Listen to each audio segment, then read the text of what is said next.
Hey, this is Seth with Digital Marketing Career Blueprint. I show people how to get life-changing jobs in digital marketing with no previous experience or education.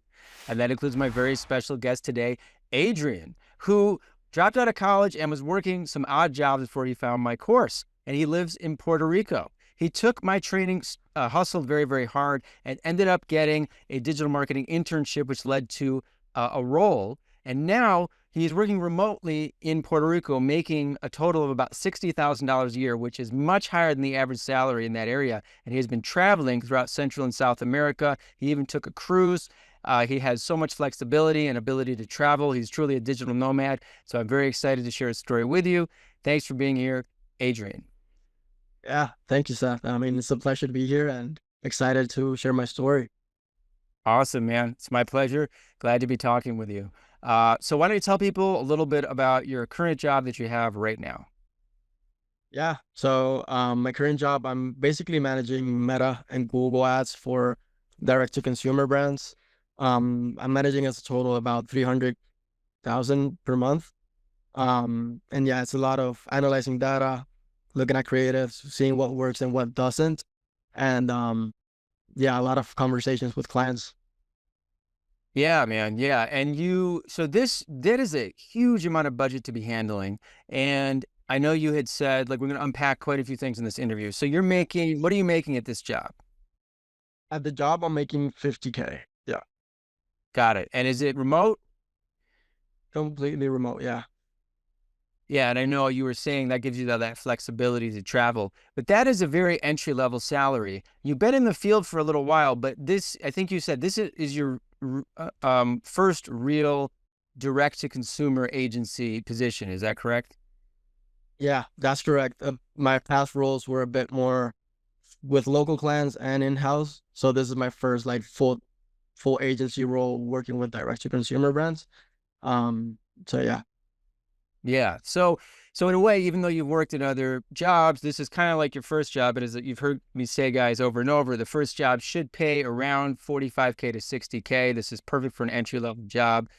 Um, and to be managing that level of budget is really impressive. You know, as soon as that goes up on your LinkedIn, your resume, you're going to be, I said, over time, I suggested continue to be interviewing. Recruiters are going to be interested. But you're in a really unique situation because you live in Puerto Rico. And what did you say, like, the average salary is in Puerto Rico? Oh man, it's like 21K, like household medium income. I looked it up. It's like 25, and that's like household medium income. So yeah, it's Yeah, I'm making a bit more than that. that's amazing, man. And how old are you? I'm 23. Yeah. 53. And so you didn't graduate college. No, I dropped out what was gonna be my third year. Cool. And, I'm a big fan of that.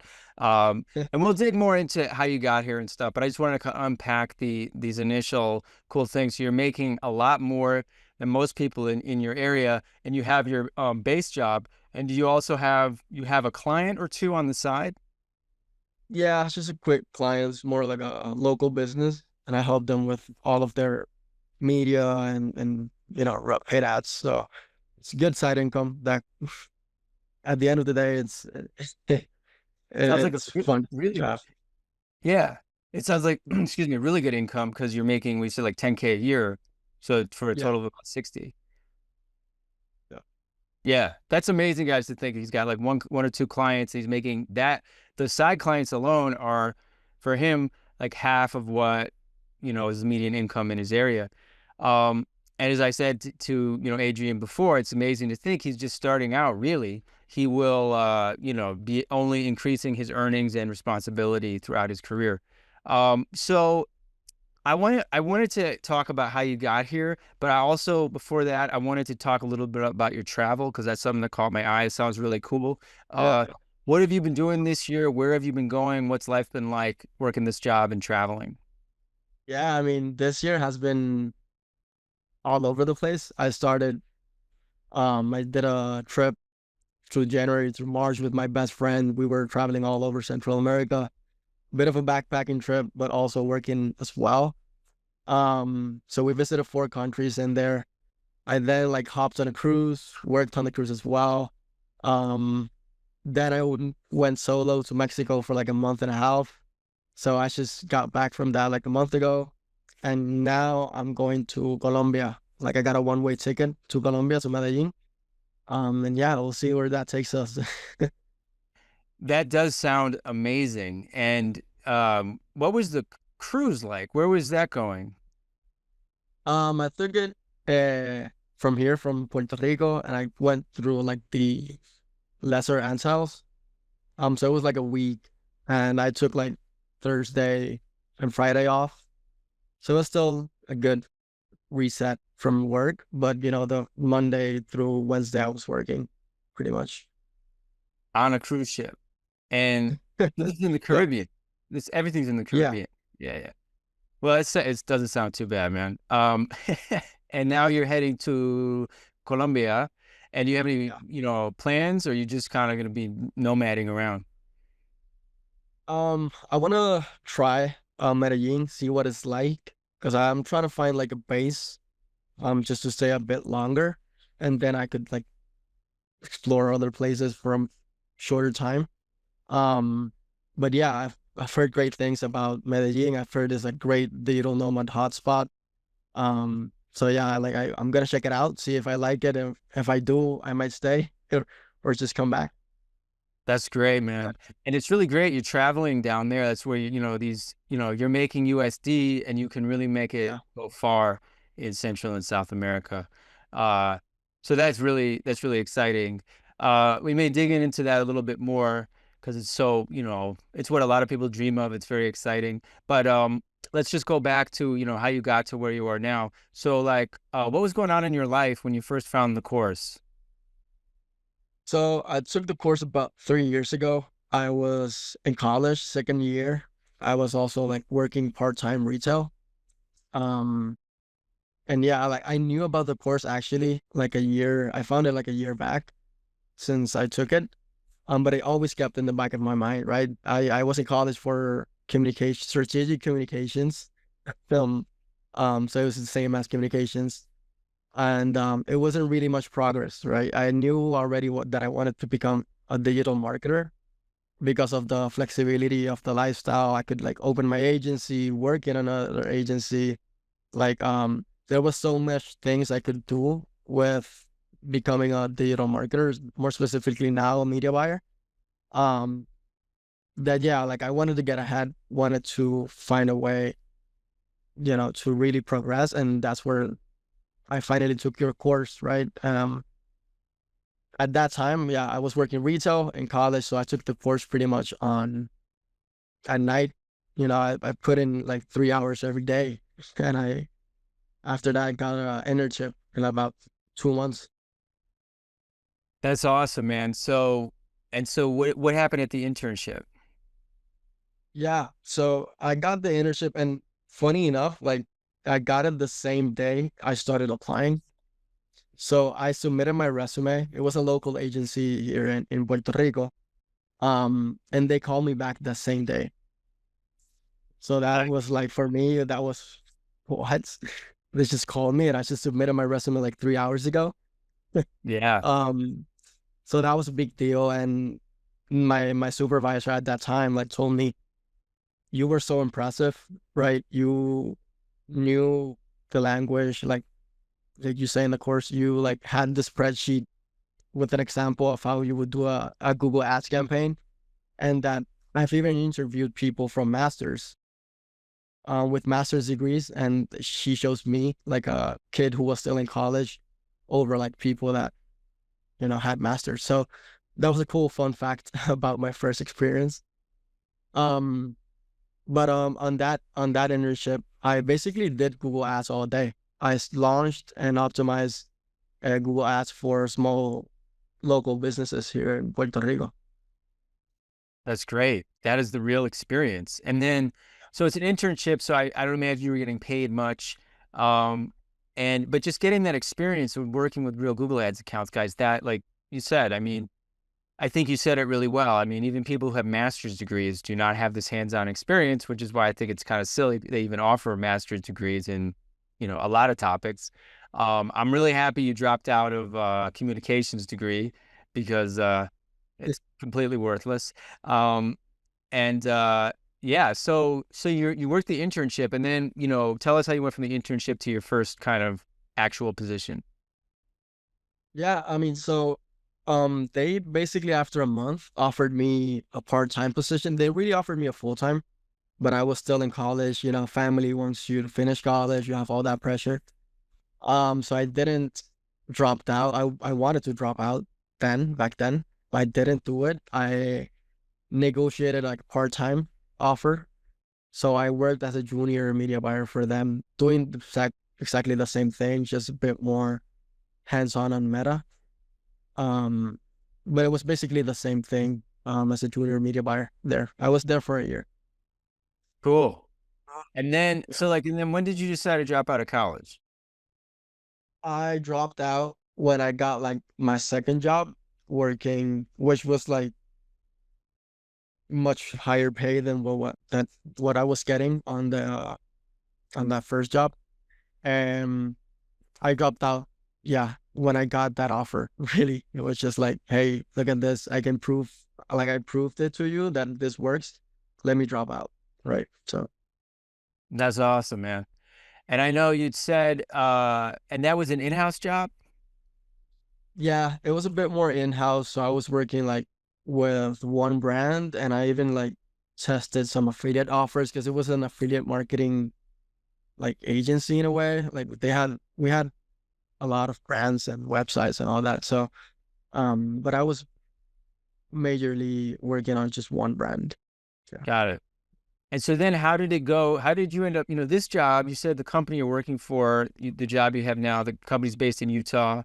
Um, what's the name of the company? It's called Onda. I feel Onda like, Works, yeah. yeah, I feel like I've heard of that company, but anyway, how did you go from this sort of in-house type position to this current job that you're at right now?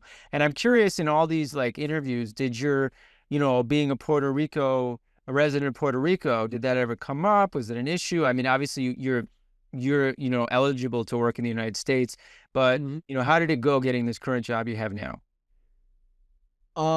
No, I mean, I first started freelance as a freelance role with them. So, um, I know like laws.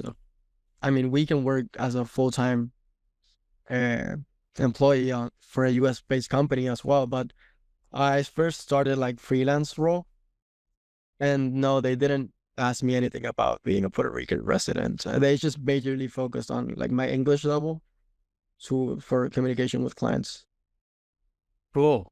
Yeah. I mean, that's really what matters. Um, and so, but yeah, when you finally turned this into a full-time gig that allowed you all this travel, like, how did that feel? This seems like, this is a much higher earning job for you and, an agency job. So how did that feel? It's awesome because in a way I'm obviously making more, right? But you also have that security that you can travel and spend money and you know, just basically it was a dream come true in a way. Just live that lifestyle. Yeah. That's amazing, man. And any of you guys who are based in the US watching this, I'm saying when you travel, especially if you do choose to travel into Central or South America or anywhere else in the world where it's a different economy. That's why I talk about Southeast Asia as well. You really your money goes a lot further. So um Definitely. yeah, and it is a nice feeling of just kind of a lowering of the pressure and a little bit more freedom. But also, man, I'm just telling you, you're managing that much in ad spend right now. I mean, you're like you acknowledge you're getting that training experience, the hands-on experience. You're going to be able to level up even higher. Um, I was curious to know, what is your family, or I don't know if you have a girlfriend or friends or anything like that. What do they think about what you're doing? So at least my family or like my mom specifically, she still wants me to finish college because it's that traditional way of thinking. She studied biology. She's like a lab technologist, so her way of thinking is completely different. I'm pretty convinced I'm never going back. Yeah. Um, But yeah, at least college, they've now like let it pass. They don't put that pressure on me anymore. They like are pretty convinced that I'm doing a good thing and I'm like on the right path. So yeah, they're much more relaxed now. Yeah. Yeah. How, I mean, what, I'm just curious just to dig into that a little more because we hear this story a lot with parents. You know, parents, they love you, they want you to be secure. It's a big concern parents have, and they don't understand, you know, they have a, you know, they think of the world the way that they did it. Um, but like at what point did they kind of get it? Was it when you got this recent job and they saw that like you're actually making the money? Um, yeah, I think I'd say the past one, right? Because I also had more clients on the side back then. I've now like, I don't have as many, but I was like making good money either way from two sources of income. So that's why they like kind of understood, okay, he's gonna be good, right? He has opportunities. So and like this job, I'm now making a bit more than my mom, which is she's been working like for I don't know 30 years. So Wow. yeah, Yeah. Wow. That's got, she may not even say it, but I'm sure she's very happy for you. I And think so. Yeah. yeah, and probably it's very impressive. Um, so yeah, man. And not just that, the freedom, and that's exciting too. Honestly, I've been more in Southeast Asia, but I know a lot of people go to Medellin and you know, Costa Rica and all these other countries and things like that. And you obviously speak Spanish as well, so I'm sure that helps when you're traveling. Yeah. I forgot where you said where you traveled already. What, you know, do you have any memorable experience from traveling, you know, this year? I I have so many. So I visited four countries with my best friend. I went to Mexico, Guatemala, El Salvador, and Costa Rica. And like in all of those, I have like amazing memories. Like we visited the pyramids in Mexico, Guatemala, we hiked the volcano, El Salvador, we surfed, and Costa Rica, we went to the rivers, we just had a blast, right? And you meet so many people that it's like you're never alone. You always have something to do, like on the evenings, and just being able to and take off of work and do something fun. It's really makes it memorable. That's amazing, man. I Yeah. wish I I wish I had my course when I was your age because like I'm thinking about how when I was in my 20s, I was trying to live that life, but I didn't have an income. So I was kind of broke doing this, but you're like able to work, support yourself, and have these adventures. And how are you meeting people? Are you staying in youth hostels? Are you using the internet? You know, how does that happen? Or you just kind of run into people? So last time I went solo to Mexico, I basically just met people because I went to Mexico to train Muay Thai because I'm a big fan of Muay Thai, and I even trained it in Thailand. And like my purpose of going there was is to train at Escondido Muay Thai camp, which is like the only Muay Thai gym that does it Thailand style.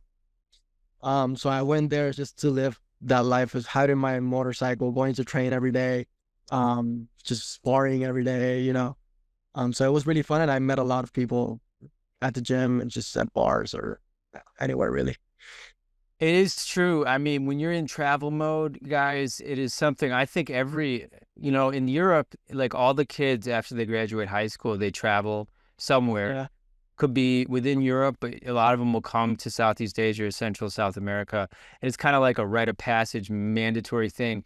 In the US, you don't really do that. You know, some people do, but most people just go straight from high school to college. And I tell everybody, you get out of the country, travel.